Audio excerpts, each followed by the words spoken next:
Hari Om Tat Sat. Welcome to Swami Jyotirmayananda Society, our journey to self realization. Please subscribe for the mystical meanings and to enjoy daily satsang. We are currently exploring the book Advice to Students, authored by Swami Jyotirmayananda Maharaj, narrated by myself, Swami Nikhilananda. In today's satsang, we are studying the topic of how to stay motivated, how to keep your spirits high.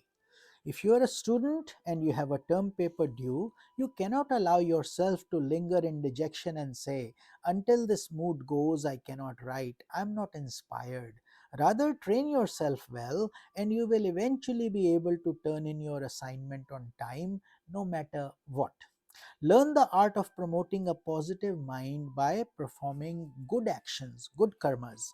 If you want to be happy, do not cause unhappiness in others. Having considerations for others and serving them with a generous heart, that will bring you joy and contentment and help you to be unaffected by the adversities of life. When everything seems wonderful and all your expectations are being fulfilled, don't let your mind get carried away by the feeling of elation. If you rejoice too much during prosperity, you are bound to become disappointed when the tide turns towards adversity. Above all, do not consider depression as a terrible problem and start becoming depressed about depression. Sometimes you must accept the fact that you are slightly lower in spirit. When an athlete has to jump a great height, he lowers his knees in preparation for the jump. Lowering is not always bad. Your depression is a temporary lowering of the spirit so that you can eventually jump a higher distance in spiritual understanding.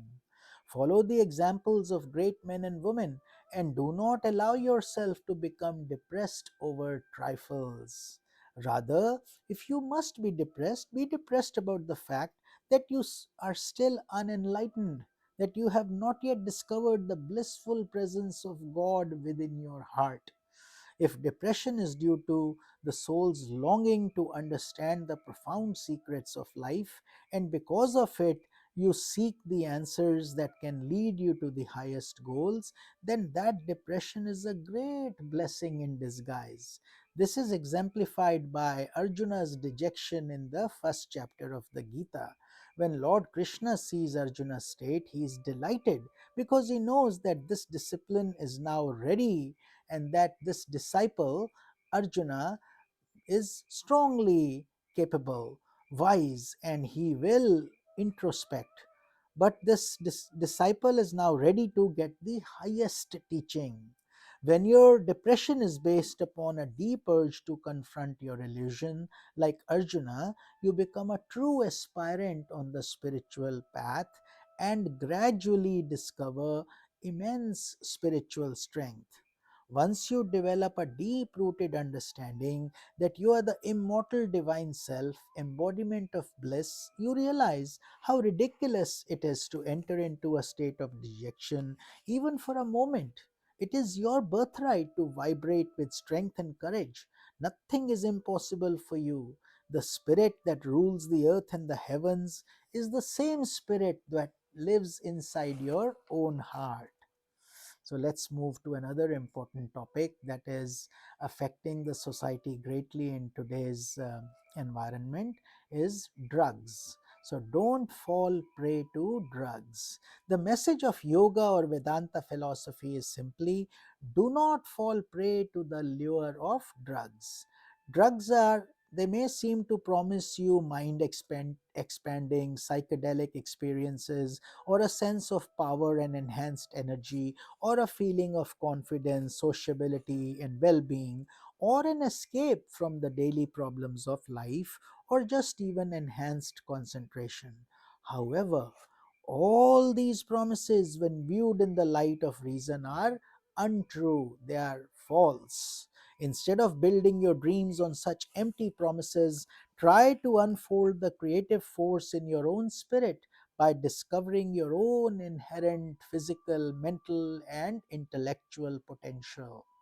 As you study the philosophy of Vedanta under a proper teacher, a guru, you will understand the simple fact that any form of experience or realization produced by an external agency cannot lead to life's real attainments. Rather, it limits the unfoldment of your true potential and restricts your possibility of experiencing what is really higher, the more sublime self that is in you in life. In the 60s and 70s, many users they adopted terms from Oriental mysticism, be it Tibetan or Vedantic, to justify the use of psychedelic drugs. For the most part, however, these terms were adopted without a true understanding of their philosophical meaning and importance.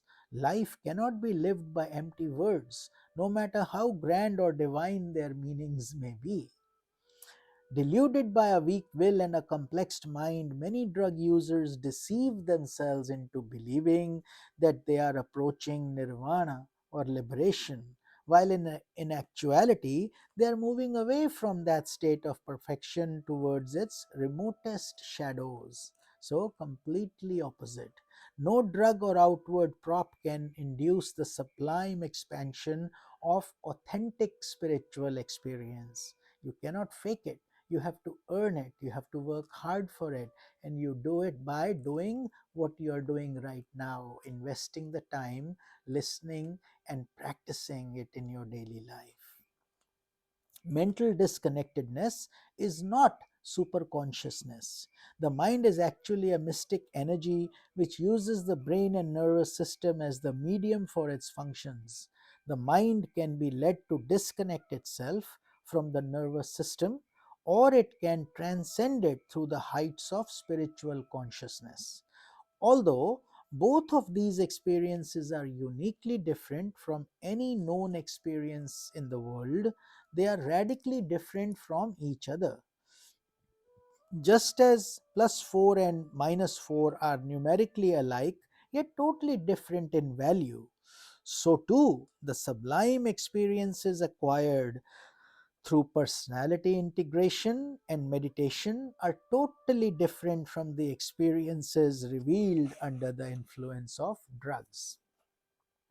Every night, in a natural way, one disconnects oneself from the conscious functions of the mind during their sleep. Dreams manifest when the functions of the mind are not able to correlate with the grooves of the brain, and depending upon the intensity of the disconnection, one has diverse dream experiences.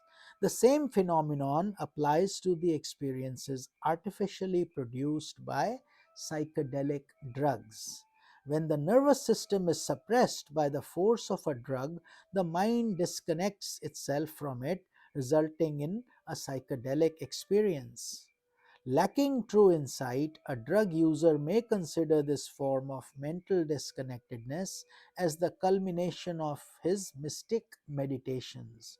But in reality, it is only a negative reflection of superconsciousness beckoning him towards doom and darkness. True mental expansion is experienced through the practice of concentration, meditation, and samadhi or profound meditation. Concentration is the focusing of the mental energy on a point. It is a state of clarity in which the mind concentrates its energies without tension on one particular subject at a given time. Meditation is still a higher state of mind, one in which there is less effort involved in directing the mental energies to one point. In meditation, the mind flows on with greater placidity and serenity. When the mind continues to be peaceful and tranquil, it enables one to behold the nature of the essential self, which is universal and eternal. It enables one to rise above the ego center and thereby to glimpse the glory of universal life. This is termed as samadhi. This samadhi experience, which can arise only in a pure mind, does not conflict with the day to day world. On the contrary, it endows one with patience in confronting problems, faith in fighting the battles of life, perseverance in one's efforts, and depth of feeling in human relations. In short, this experience intensifies all that is noble in the human personality. So we will continue this topic in tomorrow's satsang. Hari Om Tat Sat.